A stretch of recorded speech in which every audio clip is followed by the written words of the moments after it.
புதிதா திருமணமானவங்க பல வருட தம்பதிகள் யாரா வேண்டுமானாலும் இந்த விஷயத்தை கடைபிடிக்கலாம்.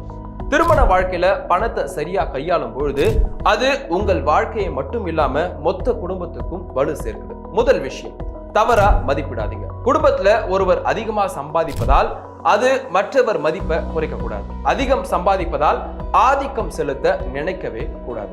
ஒருவரை ஒருவர் நிதி சார்ந்த விஷயங்கள்லையும் சரியா மதிப்பிட்டு கருத்துக்களை ஷேர் பண்ணிக்கோங்க.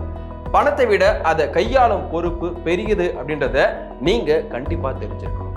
ரெண்டாவது விஷயம், நிதி சார்ந்த விஷயத்திலையும் பாராட்ட கத்துக்கோங்க, ஊக்கமளிங்க. குறைவா சம்பாதிப்பவர் பொதுவா தாழ்வு மனப்பான்மையை அடையலாம்.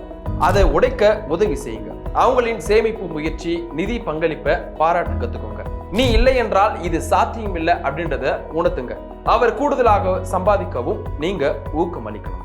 மூன்றாவது விஷயம், பண உளவியலை புரிஞ்சுக்கோங்க.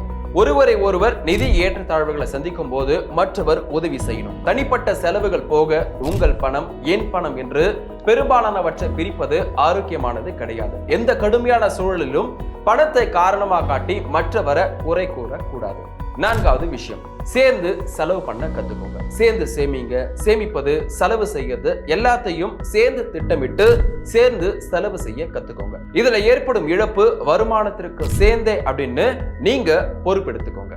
சில சமயங்கள்ல நிதி பாதுகாப்பின்மை மன அழுத்தமா மாறவும் செய்யலாம். அதுக்காக ஒருவரை ஒருவர் சந்தேகம் கொள்ளக்கூடாது. மனம் விட்டு பேசுங்க. சிக்கலை எப்படி கையாள போறோம் அப்படின்றத நீங்க பிளான் பண்ணிக்கணும்.